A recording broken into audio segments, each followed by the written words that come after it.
Salut à tous, bienvenue à Lia Story. Eh bien, vous êtes habitués à ce rendez-vous aujourd'hui. Je vous présente mon invité du jour. Il s'appelle Ada Michael, ou Michael Ada, c'est comme on veut. Bonjour Michael. Bonjour. Ça va ? Très bien, prochain.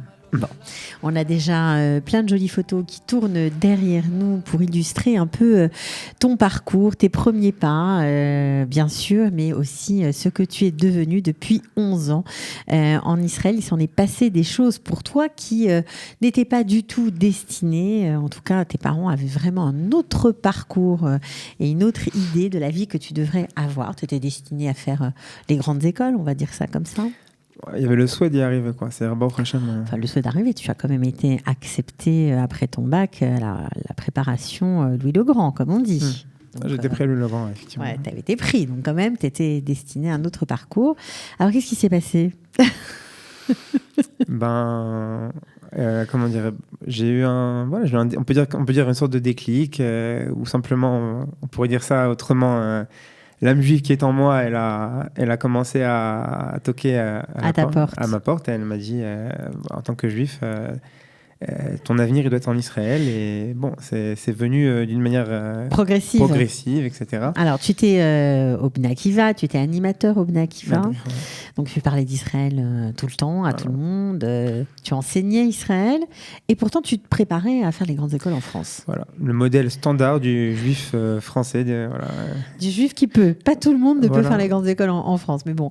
Et donc, tu te sentais un peu partagé ? Au début, ouais, parce que c'est vrai que depuis qu'on est jeune, moi, j'étais à Yavne, à l'école à Paris, depuis que j'étais jeune et depuis que j'étais petit. On parle tout le temps de réussir. Et Baruch Hashem, ça se passait bien pour moi à l'école.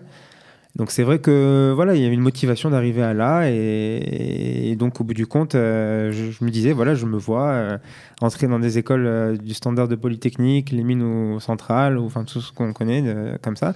Et au bout du compte, voilà, c'était là où j'ai envie où le but a priori était. C'était ça. Et puis finalement, ton cœur t'a dicté une autre route. Voilà, mon cœur, on pourrait dire même mon âme. Voilà, en même temps, j'ai fait un voyage qui s'appelait le Machane Avoda, c'est un grand camp du Bnei Akiva, vers la seconde. On fait un voyage sur tout Israël.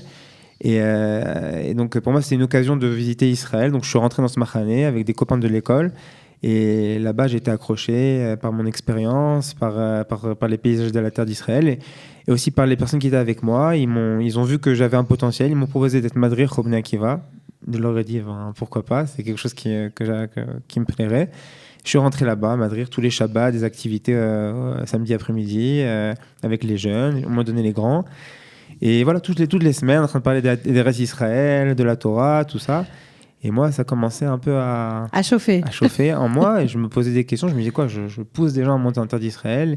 Et moi, je vais faire autre chose. Moi, voilà, je suis le petit juif français qui veut faire ses grandes études. Bon, on ne peut pas rester passif devant une chose pareille, quoi. Donc, j'ai réfléchi. Et à la fin de ma première, on faisait un grand voyage pour les Madrechim, qu'on appelle le Machane Laviel. On faisait encore d'autres visites. Et là, on va dire que concrètement, j'ai eu un vrai déclic qui a eu lieu. Comment ça s'est passé ? T'étais où ? Ce déclic, il était où ? Bon, on peut dire, c'est dur de dire que c'est quelque chose qui a lieu d'une manière ponctuelle. On comprend que c'est irrationnel. Hein. C'est irrationnel, voilà. Que chacun a son appel d'Israël, mais c'est intéressant de connaître le tien, justement. Après, on peut expliquer ça du fait que, voilà, comme toute famille juive, depuis que je suis jeune, j'entends Israël. Quand on entend les infos sur Eretz Israël à la maison, on trempe pour nos frères ici, quoi. Mon grand-père, c'était ça, quoi. Même pendant le Shabbat, on était à deux doigts d'allumer la télé, quoi, pour savoir ce qui se passait en Israël. C'est resté dans ma conscience. Tu portes ce bagage-là en toi. Voilà, c'était en moi. Mais ton déclic irrationnel, c'est passé où ? Donc à ce petit voyage qu'on avait fait en Israël, voilà, tout simplement, on était au côté à la Maravi pour Kabbalat Shabbat, et il y a tous ces petits minyanim qui, au bout du compte, dans l'air se relient, on va dire, dans leur chant. Et à ce moment-là, tout le monde chantait Kabbalat Shabbat, Echadodi, à ce qu'on appelle Onosa Kariba. Il y avait un sentiment de hardout, impressionnant, d'unité. Et moi, voilà, à ce moment-là, j'ai fermé les yeux, et à ce moment-là, sans aucun raisonnement rationnel, je me suis dit, mais il n'y a pas photo, quoi. Ma place Elle en est ici. tant que juif, elle est là, quoi. Il n'y a même pas de questions, il n'y a même pas de raisonnement à tenir, quoi. Bon, alors après, Voilà. quand on rentre en France, il faut se mesurer entre ses envies, ses aspirations et ses parents, Exactement, ses parents, Baruch Hashem, mes parents. qui n'étaient pas du tout convaincus. Ça n'a pas été simple. Ça n'a pas été simple. Bon, C'était la lutte. ils Combien de étaient- temps? Et ça, pendant toute l'année, on peut dire vraiment, sans exagérer, jusqu'à la dernière minute. Ils ne voulaient pas te laisser partir. Ils ne voulaient pas me laisser partir. Et moi, voilà, j'étais diplomate. C'est-à-dire que j'ai entamé les procédures d'inscription pour les grandes écoles, ce qui s'appelle le Ravel, où il faut s'inscrire, tout ça, remplir des Donc, dossiers. tu as montré patte blanche, on va Voilà, dire, je leur ai comme dit, si tu allais rester. Voilà, en gros, je n'étais pas là pour leur faire la guerre. Pour moi, j'avais quelque chose de défini dans ma tête. J'avais la tête sur les épaules. Et en tant que juif, je voulais vivre en Israël et aussi faire des grandes études. C'est-à-dire que je leur proposais une alternative. Je leur disais, voilà, regarde en Israël, il y a le Technion, c'est une renommée internationale. Je crois que c'est classé 7e meilleure école du monde, peut-être moins cette année. Peut-être moins, mais ça veut dire on n'a pas besoin de le présenter, quoi. Et voilà, et ça même, c'est même plus, on dit même que c'est même plus reconnu au MIT aux États-Unis quand on parle du Technion que des écoles en France. Donc je leur ai dit ça. Mon père, je l'avais même emmené à une conférence à l'hôtel Hilton du Technion pour lui montrer que c'était quelque chose de classe. De très sérieux. Mais là, c'est comme ça qu'on doit procéder. Et voilà, et pendant toute l'année, et moi, j'arrêtais pas de me remettre en question. Est-ce que je fais bien pour mes parents, pour moi avant tout? Et à chaque fois, et encore plus, j'arrivais à la conclusion que je ne peux pas me voir ailleurs qu'en Israël. C'était le bon choix. Voilà. Donc finalement, tu décroches un hockey 2 semaines avant le démarrage du programme que tu as choisi. Ouais. L'Archara du Bnei Akiva, qui est à l'époque dirigé par le Rav Mamou. Voilà, tu pars avec ce programme. Juste une petite anecdote que j'avais. Quand j'ai reçu le formulaire d'inscription, on m'a dit, voilà, vous êtes pris à Louis-le-Grand, etc. Vous pouvez être inscrit. Ah. Alors, il y a le Rav Mamou j'appelle le Rav Mamou parce que sur ce moment, mon père, il m'a dit, bon, il n'y a même pas de question. Ah oui, quand il a vu Voilà, okay. il n'y a plus de débat. Et tu pars pas. Tu pars pas. Et j'appelle le Rav Mamou pour recevoir des renforcements. De la force. Voilà. Et le Rav Mamou, qu'est-ce qu'il me dit? Vraiment, on pourrait dire que c'était prophétique ce qu'il m'a dit. Eh ben, écoute, c'est très bien. Comme ça, tu pourras dire aux jeunes juifs de France que quand tu seras en Israël, que tu étais prêt à Louis-le-Grand et que malgré tout, tu es monté en Israël. Donc, Baruch Hashem. Et moi, j'étais là dépité. Je lui dis, mais Rav, comment je vais faire? Il m'a dit, t'inquiète pas, ça va se passer. Il m'a assisté. Il s'est déplacé comme il se déplace pour tous les petits jeunes. Il a été voir tes parents. Il est voir mon père. Mon père, il était pas très content, mais le Rav, il a été diplomate aussi. Et bon, sur le moment, ça a pris du temps. Et voilà, j'étais même Madrid Robné en juillet. J'arrive, c'était pas clair encore. Et mes parents, ils me voyaient déprimé. J'arrivais à un stade où je mangeais même plus. Ma mère, à la fin, elle m'a dit, on peut pas le laisser comme ça. Laisse-le partir en Israël. 2 semaines, voilà, comme Moïse avec Pharaon. et voilà, 2 semaines avant le truc, on a signé. Je me suis envolé. Donc c'était une année magnifique. Tu as adoré cette année, ça t'a renforcé, ça a développé ton amour d'Eretz Israël. Clairement. Pourquoi ? Parce que, premièrement, parce que le programme, il était fait d'une manière où on pouvait toucher à tout, on pouvait vivre cet amour, parce que voilà, on arrive. Déjà, voilà, c'était le programme qui était à la base, c'est l'ancêtre de Tikva qu'on a aujourd'hui, si on peut dire ça comme ça. C'est le même programme, sauf ce qui a changé. Et pour nous, en tant que Madrichim du Bnei Akiva, l'Archara, c'était la continuité. Et le programme, il était fait d'une manière superbe. On commençait par 2 mois de kibbutz, dans un paysage magnifique en Galilée, au kibbutz Lavi. Moi, je me retrouvais en train de cultiver les champs de Arba Aminim. Tu te croyais dans la Bible, quoi. Voilà, genre je me disais, on faisait des petites photos avec les copains. Et on était, mamash ayinu kecholmim. Comme on dit dans le Télim, on était comme des rêveurs. Mais dans le sens en interdit d'Israël. Et voilà, j'étais aussi. Le kibbutz, il a une usine qui fournit des bancs de synagogue à tout le pays. Donc je partais. Des fois, ça m'arrivait quand je cultivais pas le champ. À 3h du matin, on se levait et on partait à Jérusalem. Donc tu voyageais, tu as découvert en fait sur les routes d'Israël et tu t'es attaché à ce pays, à ces paysages. J'étais attaché déjà, mais en tout cas, je l'ai vécu, quoi. Et j'étais vraiment. Comment dire, j'étais dans des nuages. Tu étais en symbiose avec ce pays. Voilà. Et puis les jeunes qui étaient avec moi aussi, c'était déjà des copains du Bnei, c'était des copains d'Yavne, donc on était déjà, là c'est le Yom Ha'atzmaut à Yavne, on était déjà liés, on s'est encore plus reliés, et on partageait le même idéal, plus ou moins. Donc on était très bien ensemble. Il n'était pas question de faire machine arrière. Ah ouais, et puis même c'était clair pratiquement pour tout le monde, quoi. Même si mes parents ils espéraient, mais bon, disons que moi je savais où j'allais. Alors dans le cadre de ce programme, une expérience qui va changer ta vie, tu fais 2 mois à la yeshiva du Rav Eliaou Zini de Haïfa, le fameux Rav dont tout le monde parle, voilà, celui qui a révolutionné un peu la vie juive au Technion. C'est pas un peu, c'est complètement. Donc 2 mois qui ont changé ta vie, pourquoi ? Pourtant, tu connaissais, tu avais déjà fait du Kodesh à Yavne. Tu m'as dit que tu étais de Yavne, donc c'était pas nouveau tout ça pour toi. Moi, je viens d'une famille traditionnaliste. C'est-à-dire, on n'est pas. C'est pas une famille à la base qui est particulièrement religieuse, comme on le dirait. À Yavne, c'est vrai que Baruch Hashem, j'avais des facilités. Et le Kodesh, ça se passait très bien. Mais se voir en yeshiva, c'était pas forcément la vision que j'avais de moi. Et bon, on a beaucoup de préjugés sur le monde des yeshivot, de manière générale. Et là, j'arrive dans une yeshiva, déjà une yeshiva où tous les bachorim, les gens qui étudient là-bas, ils servent dans des unités combattantes de Tsahal. Déjà, pour moi, c'était quelque chose qui était... T'étais impressionné par les gens ou tu étais impressionné par ce qu'on apprenait là-bas? Par les deux? Les deux à la fois. Déjà, premièrement, les gens. Déjà, je voyais non seulement des qualités humaines, ce qu'on appellerait des midot superbes, des jeunes qui venaient vers nous, qui, pour moi, rien qu'en étant ce qu'ils étaient, c'était des exemples. Et puis aussi, je voyais comment ils étudiaient la Torah. Nous, en France, quand quelqu'un traduisait un texte en hébreu, on se prosternait devant lui, si on peut dire ça comme ça. Là-bas, je voyais des petits jeunes qui avaient mon âge, qui alignaient des pages de Talmud en araméen. Je les considérais tous comme des rabbins à la base. Jamais j'oublierai ce sentiment. Tu n'arrivais pas à comprendre. Non, j'arrivais pas. Et j'étais émerveillé. Et puis surtout, le contenu de l'enseignement, un enseignement qui était plein d'amour de la terre d'Israël, mais vraiment d'une manière profonde, et de la Torah et les sujets abordés. Et les sujets abordés. Et moi, ça veut dire quoi, les sujets abordés? On parle pas de... quand on parle d'une Torah d'Israël, ça veut vraiment dire quelque chose? Alors, c'est vrai que ça paraît très... c'est dans le jargon, là, sur la Torah d'Israël, mais il s'avère que c'est vraiment quelque chose. En tout cas, là-bas, c'était quelque chose quand je l'ai rencontré. Le fait d'arriver dans un Beth Midrash et d'arriver à un stade où on peut parler de n'importe quel sujet. Ça veut dire quoi? Rien de tabou, c'est de parler de ce que ça représente un homme qui comment ça s'appelle, des relations entre les filles et les garçons, les dilemmes qu'on a dans notre société moderne. Ça veut dire le problème de la modernité, que signifie l'État d'Israël, des problèmes même de philosophie, de remise en question sur plein de choses.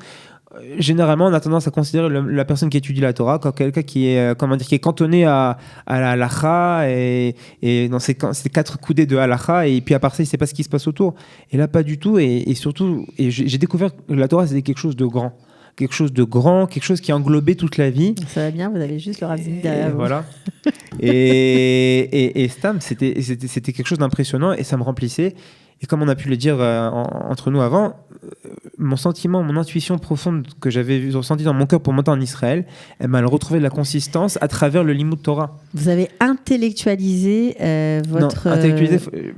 Non, pas parce intellectualisé, alors justement, c'est le rendre sec. Je l'ai vécu. Vous l'avez intégré. Je l'ai intégré, plus exactement. Voilà, okay. Je sentais que mon sionisme, qui était dans mes entrailles, dans mes tripes, mon identité juive, mon lien avec la Torah, c'était quelque chose de clair, qui avait de la profondeur, il y avait plein de réflexions.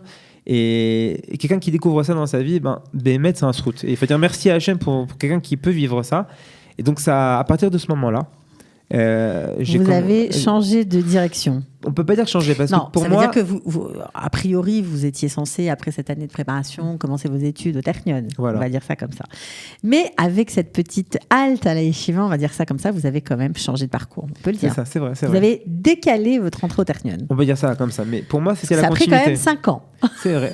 Au bout du compte, c'est vrai, ça a pris 5 ans. C'est pas rien, c'est une tranche de vie quand même. C'est vrai. Baruch Hashem, c'était bien vécu. Alors, qu'est-ce que vous avez décidé de faire? Donc, sur le moment même, je me suis dit, c'est obligé. Je n'arrive pas, après avoir vécu ce que j'ai vécu là-bas, j'arrivais pas à me concevoir. Faire comme si de rien n'était. Faire comme si de rien n'était et continuer ma vie. Et je me suis projeté. Je me suis dit, tu vas commencer à faire des études, à construire une famille en Israël, des enfants que tu vas éduquer.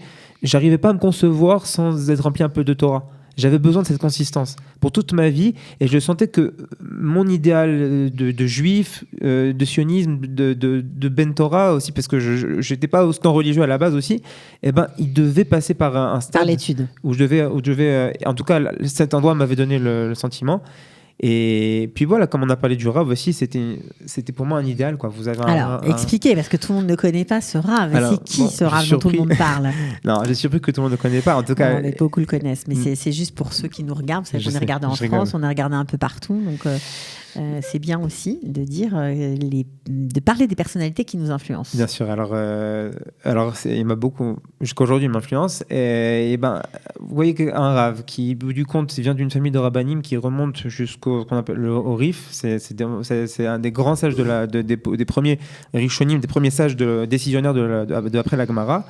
Tout le monde rabbin, de génération en génération, qui est à la fois donc enraciné dans une tradition rabbinique dans sa famille, mais aussi dans le monde du profane, du chol, qui est arrivé à des sommets. C'est-à-dire qu'il était doctorat en mathématiques, il a fait un post-doctorat, il enseignait au Technion, des cours d'équations différentielles. C'est pas très agréable quand on travaille sur ça, je l'ai fait. Et à côté de ça, c'est quand même très balèze. C'est très balèze. Et donc tout ça à la fois. Donc il avait une vie parfaitement, un niveau, on va dire, et en Torah et en Chol, et en plus de ça, un grand sportif. Je crois qu'il il était deuxième. Si je me trompe pas, mais là si je me trompe, je crois deuxième dan de karaté. C'était impressionnant. C'était impressionnant de voir ça réunir une personne et surtout parce que quand on parle de la Torah, il faut parler de l'étude, mais il faut parler aussi des actes. À son palmarès, si je peux dire ça, quelque chose d'extraordinaire. Il a apporté une place juive et spirituelle au Technion. Le Technion, à la base, c'était un monde c'était un monde, voilà, comme les premiers pionniers, quoi. C'était pas très religieux. Il nous raconte que quand il rentrait dans les salles de cours avec sa barbe, les gens se levaient parce qu'ils supportaient pas voir un religieux. Il y avait même pas minyan au Technion. Aujourd'hui, vous avez un Bet Knesset beau, déjà rien qu'au niveau esthétique, mais rempli. Il faut voir les Shabbatot, il y a même un Beth Midrash avec des livres. Je pense qu'il y a certaines yeshivot qui n'ont pas le nombre de livres de Torah qu'il y a là-bas. Vous avez pour chaque livre de Talmud 20 exemplaires là-bas. Et vous avez un endroit où nous, les Français, on fait, mais pas que nous, les Israéliens, on fait des Shabbatot organisés là-bas. C'est quand même extraordinaire. Donc ça vous a beaucoup impressionné. Pour moi, c'est ça. L'idéal d'Israël, c'est ça. Le pionnier, aujourd'hui, pour moi, il est pas avec sa fourche. Le pionnier, il est avec son cœur de juif, avec son fusil de soldat s'il faut, avec son livre de Torah, et aussi il agit pour son peuple. Et je pense que aujourd'hui c'est ça le pionnier. Le pionnier, il se trouve soit dans les Yishuvim qui construisent d'autres villes pour Israël, soit dans les villes d'Israël en train de rapprocher tous nos frères juifs qui ont besoin de ça et faire des grandes choses d'une telle envergure. D'accord. Alors, vous avez décidé de suivre la pensée de ce Rav et sa façon de vivre Israël. Vous êtes engagé à l'armée en tant que... je rentrais déjà à la fin de la Harshara. Vous avez fait un an d'Yeshiva, oui. Donc, voilà, donc j'ai fini ma Harshara avec le Rav Mamou. On a fait 1 mois et demi de volontaire dans Magan David Adom, 4 mois de d'Ulpan et de préparation psycho à Bar-Ilan. À la fin de l'année, qui était une année superbe, vraiment le Rav Mamou, il m'a beaucoup apporté parce qu'au bout du compte, je peux dire, c'est important que je le dise. Il a été un malach. C'est sympa parce qu'on sent que vous avez j'ai beaucoup de reconnaissance pour les gens qui beaucoup d'akaratatov, comme on dit, et vous avez envie de les citer. Parce que si j'en étais pas là, jamais j'aurais été où je suis. Je peux le dire clairement. C'est grâce à des passeurs. C'est des malachim. Quand on dit les anges, c'est pas des gens avec des ailes. C'est des gens qui viennent dans un moment dans votre vie qui vous emmènent là où il faut. Et lui, il l'a fait et il continue à le faire. Parce que moi, après, j'ai continué même à être madrir de certains de ces groupes de Tikva, par reconnaissance aussi. Et la vérité, Bémet, ça fait partie des gens dans notre génération, à mon avis, c'est sûr qu'il a le Olam Haba, c'est sûr, à mon avis. En tout cas, voilà. Donc j'ai fini je suis rentré à la yeshiva. Et j'ai fait une année qui m'a énormément rempli. Et je me rappelle, j'étais avec mon petit dictionnaire en ivrite. Chaque mot que je marquais. Vous avez appris l'hébreu aussi en même temps. Voilà, je peux dire à des jeunes aujourd'hui, si vous voulez faire l'ulpan, il n'y a pas comme la yeshiva. La yeshiva, ça veut dire que vous allez On a tout vu derrière ce micro. Chacun a sa petite méthode. Moi, là-bas, j'ai fait des bases en hébreu. Oui, mais disons que là, pour monter de niveau, pour vous parfaire dans la langue, ça a été la yeshiva pour vous. Je ne l'ai pas fait pour ça, mais en tout cas, ça m'a apporté énormément. Je me rappelle, j'étais à un stade où j'avais mon petit dictionnaire, je notais chaque mot, j'ai gardé encore les calepins. Mais à la fin, je parlais d'une manière, comment on dit, je t'ai fait, fluide. Et quand je suis rentré à l'armée, bon, le seul problème, c'est l'accent. Malheureusement, c'est pas grave. Ou pas, c'est pas grave, je sais pas. Mais en tout cas, on lit des livres et Baruch Hashem, ça a progressé, quoi. Et donc voilà. Donc je suis entré à l'armée à la fin de l'année avec la yeshiva. Alors c'est ça qui est intéressant. Alors que mes parents ne voulaient pas aussi. Oui, j'imagine que vos parents étaient contre votre parcours, mais je crois qu'après l'armée, ils ont dû rendre leurs armes eux aussi et ils vous ont laissé suivre votre voie sans vous embêter. Mais ce qui est intéressant quand vous rentrez à l'armée, c'est que vous auriez pu être parachutiste, mais comme vous êtes animé, on va dire, du sentiment du klal, on va dire que pour vous, l'ensemble, le peuple, c'est tellement important, vous avez préféré ne pas faire cette unité d'élite, que tout le monde, il y en a beaucoup qui rêvent de rentrer chez les parachutistes, pour suivre l'ensemble du groupe de la yeshiva qui allait avec les Golani. Bon voilà, donc en fait dans le monde des yeshiva Tezer qui croisent l'armée et l'étude à yeshiva, donc c'est à peu près 5 ans, on fait 1 an et 4 mois au milieu de service à l'armée. Alors il y a un tirage au sort, on va dire, chaque yeshiva qui fait ça, elle reçoit une unité. Et moi, j'avais peur de recevoir une unité qui n'était pas forcément l'idéal pour moi. Donc, je me suis dit, je vais faire le test des parachutistes. Comme ça, si je suis pris, j'ai une option pour aller là-bas. Donc, je l'ai fait, j'ai été pris. Je vois que la yeshiva reçoit Golani. Et là, à ce moment-là, je me suis dit, c'est évident, je vais rentrer avec mes copains de la yeshiva. C'est une unité prestigieuse quand même. Prestigieuse, mais les Golani, voilà. Donc ça valait. Et puis aussi, c'est vrai qu'au niveau spirituel, ça avait un sens d'être avec eux. Avec la yeshiva. Et puis aussi, c'est vrai que, bon, voilà, c'est une unité elle a un côté aussi amcha, qui est séduisant. C'est-à-dire le fait qu'il y a une chaleur humaine là-bas. Populaire. C'est une unité populaire en Israël. Et on ne parle pas des Tsantranim, on parle des Golani. Mm-hmm. Donc, je suis allé là-bas et la vérité, je n'ai pas du tout regretté. J'ai vécu, au même titre que la yeshiva m'a élevé spirituellement. Et figurez-vous que l'armée, ça a été un moment d'élévation spirituelle pour moi aussi. C'est beau ça. Parce que j'étais dans un cadre superbe. On était dans ce qu'on appelle, il y a une plouga, donc à peu près 150 rayalim. On a 2 machlakot, deux sous-unités, je ne sais pas si je suis exact dans les termes en français, de gens qui sont de tout, religieux, pas religieux. Et on avait une machlaka dans tout ça, de gens religieux. Donc on avait une possibilité. Vous êtes aussi élevé spirituellement à l'armée grâce à cette unité. C'est ça. Alors vous sortez de l'armée et vous dites je ne vais pas m'arrêter là, mes copains continuent encore 2 ans de yeshiva. C'est pas dit ça directement. Vous l'avez fait en étape, mais au final, au début vous avez dit je vais faire 1 an, puis finalement vous avez fait comme vos copains 2 ans de yeshiva. C'est ça, effectivement. J'imagine que ça vous a renforcé toujours chez le Rav Zini. Ouais, ça faisait partie ça fait partie du programme. Généralement, on fait dans la même yeshiva. Ouais. Et puis bon, voilà, déjà l'armée, j'avais vécu une période superbe. Et vous savez, quand vous êtes à l'armée, vous êtes fatigué et avec tout ce qui se passe et que spirituellement vous dites, j'arrive Shabbat, je vais me lever à la tfila, je prends un livre avec moi pendant que je suis à l'armée. Alors c'est sûr que c'est difficile, mais au niveau de ce que ça vous apporte à la fin, quand vous revenez sur le banc de la yeshiva, le Limotora, il n'est plus le même. Vous sentez que vous êtes battu pour ça. Les Avdil, quand vous prenez nos frères de Russie qui sont montés, ils devaient se battre pour ouvrir un livre de Torah, à la fin, ils sont arrivés en Israël, ils avaient des forces humaines extraordinaires. Et moi, les Avdil, ok, je suis tout petit par rapport à ce qu'ils ont vécu, mais moi, quand je suis revenu à la yeshiva, je sentais que j'avais des forces énormes. Et mon Limotora, il était d'une autre dimension. J'avais vécu d'autres choses. Et quand on s'est battu pour Israël, on vit des choses d'une manière différente. Et puis voilà, j'avais aussi un cadre extraordinaire à l'armée. Faut savoir un truc, c'est que les gens de yeshivot aujourd'hui, à l'armée, c'est des exemples. On était les premiers dans tous les exercices qu'on faisait. On faisait des massaot, des marches très longues. Les gens, ils arrivaient plus à s'entraider. Nous, on s'entraidait, on allait en avant. On allait aider les gens pour porter les civières, tellement on était... Vous étiez des exemples. Et à la fin, ils ont voulu tous nous sortir en course de Mefagdim. Parce qu'ils se sont tous dit... Tous ensemble, c'est rare. Peut-être il y en avait un ou deux. Oui, mais enfin, disons la majorité du groupe. Il y avait une qualité humaine extraordinaire. Et quand vous vivez ça, ça vous élève. Donc après, on revient à l'Yeshiva. Le Limotora, il est unanime dans les nuages. Alors, on sent votre enthousiasme et ça nous fait du bien d'entendre ça. Ça fait plaisir, c'est beau à voir, je vous dis franchement. Donc, vous finissez, on va dire, vos 2 ans de yeshiva après l'armée. Vous commencez enfin vos études. Vos parents ont crié Alléluia. Ouais, mais ils ont compris que j'avais la tête sur les épaules. Bon, c'est déjà pas mal. C'est-à-dire, voilà, j'étais pas en mode vas-y, je veux faire la révolution. Je savais où j'allais. Je savais dès le début que j'allais finir au Technion. Bon. Mais voilà, donc ils ont été rassurés. Vous avez été accepté, vous avez passé les psychométriques rapidement, vous avez été accepté en robotique. Alors, c'est quoi robotique, à peu près?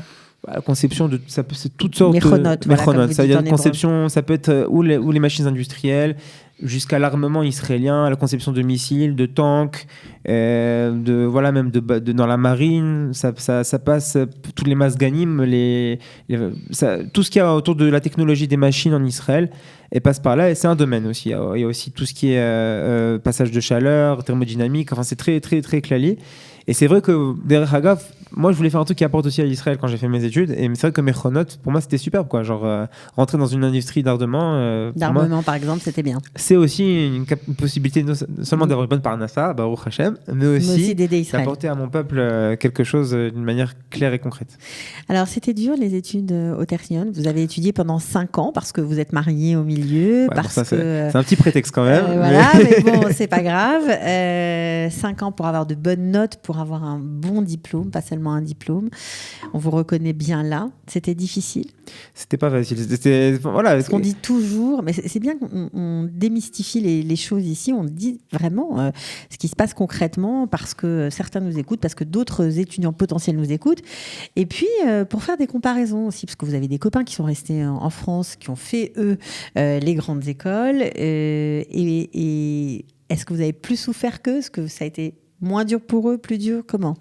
Bon, on n'a pas fait un concours, mais c'est vrai qu'après coup, en parlant avec eux, il s'est avéré au Technion, on a souffert au moins autant, si ce n'est plus. Parce souffert, que, ça veut dire quoi? Parce pas que c'est souffert. un mot difficile quand même. J'exagère un peu. La vérité, moi, j'étais pas en mode déprime du tout. Non, j'ai pas dit déprime, mais souffrir, ça veut dire quoi? L'effort est intense. L'effort est intense. C'est-à-dire que le Technion, c'est pas un endroit où on va forcément apprendre des quantités de connaissances énormes. C'est pas ça. Mais on va demander aux gens de s'exercer énormément et de vivre dans des conditions de pression très fortes. C'est-à-dire on va vous donner 25 devoirs. Pour un examen, vous n'avez pas beaucoup de temps. On va vous donner des projets où vous ne savez pas faire grand-chose à la base et vous allez devoir par vous-même ouvrir des livres, passer des nuits blanches. Combien de nuits blanches on passe à faire ça? C'est-à-dire humainement, il y a pas le temps de faire autre chose. Voilà, on n'a pas le temps. À tel point, voilà, on faisait des shabbatotes entre copains de temps en temps avec mes copains de Bar-Ilan ou autres. La vérité, voilà, ils avaient le temps de sortir le samedi soir de temps en temps. Nous, c'était très rare. On regardait la montre. On regardait la montre. Façon de parler. Ouais, avant Shabbat, on se disait, voilà, Shabbat fini, on va faire ce qu'on appelle les matnétim. On n'a pas le temps. C'est des conditions que les autres n'ont pas. Et moi, mes copains qui sont en France, ils font 12 années de prépa Maths P. Après, même s'ils vont à Polytechnique ou les mines, ils ont des belles. C'est plus cool. C'est plus cool, ils le disent et ils l'assument. Mais nous, non, 4 ans, ça ne s'arrête pas. Et il y a même des gens qui viennent de faire leurs dernières années ou faire des masters à Technion, ils le disent, waouh, qu'est-ce que c'est ce travail? Et j'ai envie de dire Baruch Hashem, parce que c'est grâce à ça qu'on arrive à avoir des têtes qui sont uniques au monde, quoi. Alors vous avez quel âge aujourd'hui? Moi j'ai 28 ans, je vais faire mes 29. 29 ans bientôt. Donc vous avez terminé, ça y est, c'est derrière vous. J'ai fini, voilà, vers Pessah. Et là, vous cherchez du boulot? Je cherche du boulot. Là, j'ai commencé les rayonnotes, les entretiens. Bon, ça prend du temps. Voilà, on prie et on se prépare. Et voilà, en chemin, je me suis marié. Vous êtes même papa aujourd'hui. Papa, voilà, depuis un an, Baruch Hashem. Et voilà, déjà, c'est un truc qui n'est pas très fréquent. Les gens, ils se disent, mais comment tu fais pour te marier, avoir des enfants en Israël pendant les études? Eh ben, c'est quelque chose qui se fait d'une manière très, très fréquente en Israël. À tel point qu'au Technion, vous avez des bâtiments que de couples. De couples mariés. Il y a même un GAN, une maternelle au Technion pour les couples. Je connais qui ont même 4 enfants là-bas. Ceux qui font des doctorats Birklal, ils ont les Dalton qui naissent. Donc, tout est fait pour ça. C'est fait pour ça, évidemment. Différemment de ce qu'on connaît ailleurs, voilà. Ça c'est sûr. On demande des responsabilités aussi. C'est-à-dire les étudiants, ils travaillent en parallèle de leurs études. Mais ça, voilà, les gens, ils y arrivent. Un petit conseil, puisque les études ne sont pas si loin pour vous, pour ceux qui s'apprêtent à peut-être venir, qui hésitent à partir après le bac ou partir après avoir validé un diplôme, qu'est-ce que vous conseillez? Moi, je leur conseille d'une certaine manière s'ils veulent arriver à une grande réussite dans leur vie, dans leur parnassa, je le dis, le Technion, c'est un endroit idéal pour ça. Et je le dis d'une manière, même je pense que je suis sûr même c'est objectif. Parce qu'au bout du compte, je le vois, tous mes copains, il y en a plein, ils vont travailler à Intel, à Elbit, des grandes sociétés, à Raphaël. Donc tout le monde, c'est quelque chose, les gens ils viennent recruter sur le campus, quoi. Genre il y a des salons, chaque semaine ils viennent chercher des gens du Technion, c'est connu. Et le conseil que j'aurais à leur dire, c'est que comme tout grand endroit, on a envie d'arriver à des grandes choses, et ben, il faut travailler d'une manière dure. Donc ça veut dire qu'il faut déchirer votre bac si vous êtes encore en France. Concentrez-vous sur votre bac, plus même que vos notes des bulletins. Le bac, c'est la priorité. Les psychos, si vous commencez à les faire si vous êtes là-bas déjà. Les psychos aussi, il faut mettre la patate et les réussir. Après, on n'en parle plus. Et puis après, voilà, on rentre au Technion. Et au Technion, il faut être prêt à cravacher dur. Mais aussi, et je le dis par rapport à mon parcours personnel, ne mettez pas de côté votre identité, et je pense que ça je crois qu'on aura compris. Non, je le dis parce que c'est important, parce que moi je le dis, j'étais au Technion, j'essaie d'être actif quoi, pour les Français. J'étais madrich au CNEF. Ouais, on les salue le CNEF, ils nous écoutent parfois. Et on a organisé beaucoup de Shabbat. La communauté de Haïfa, qui est autour du Ravni, parce qu'il y a Shiva, la communauté, il y a beaucoup de francophones qui sont tous ingénieurs, etc. Et ils organisent plein de choses pour les étudiants. Genre tous les Shabbats, ils poursuivent les étudiants pour les inviter chez eux. Ça veut dire qu'il y a aussi des conditions, même si on n'a pas sa famille, pour réussir. Voilà, il y avait plein de choses. Pas seul. Et donc il y a un cadre superbe là, déjà rien que de la communauté. Il est fan, et à tel point que ça m'a donné envie de m'installer là-bas. Maintenant on vit là-bas dans la communauté. Ouais. C'est quand même quelque chose. Et donc d'une certaine manière, voilà, il y a un cadre superbe. Et moi je dis voilà, les Français quand ils arrivent au Technion, il faut qu'ils travaillent très dur, d'une manière très dure, mais aussi qu'ils mettent pas de côté ce qu'ils sont, pourquoi ils sont montés en Israël, que leur identité juive et spirituelle qu'ils la mettent pas de côté. Il y a des cours qu'on a organisés pour les francophones sur le campus avec Laura Vini qui vient exprès pour les Français. Il vient pas pour les Israéliens, il vient pour les Français. Même des cours d'autres rabbinim aussi de la yeshiva. J'organise vraiment même un programme avec une bourse même. Une bourse pour aller étudier. Pour étudier. Et aussi, on organise des Shabbatot de tous les côtés. C'est très important de rester unis. C'est-à-dire, c'est pas du communautarisme. C'est quelque chose, au bout du compte, où on a besoin d'avoir un cadre pour les Shabbatot. C'est important. On n'a pas la famille. Donc, c'est ça qui nous maintient. C'est ça qui nous donne des forces. Et Baruch Hashem, il y a la possibilité il y a de quoi faire au Technion. Il y a un cadre qui a été mis en place. Il faut l'utiliser. Alors, il n'est pas du tout payé par le Technion pour venir nous parler. Mais apparemment, il veut faire partager avec beaucoup d'enthousiasme. On t'en remercie d'ailleurs. Voilà, ce qu'il a aimé en Israël, ce qu'il a aidé. Et on te souhaite une belle carrière professionnelle, aussi Amen. Belle que ta carrière, pas ta carrière, mais en tout cas ton parcours spirituel. Voilà. Amen, merci beaucoup. De rien, à très bientôt. Merci à toi d'être venu. Avec Ciao. plaisir. Bye.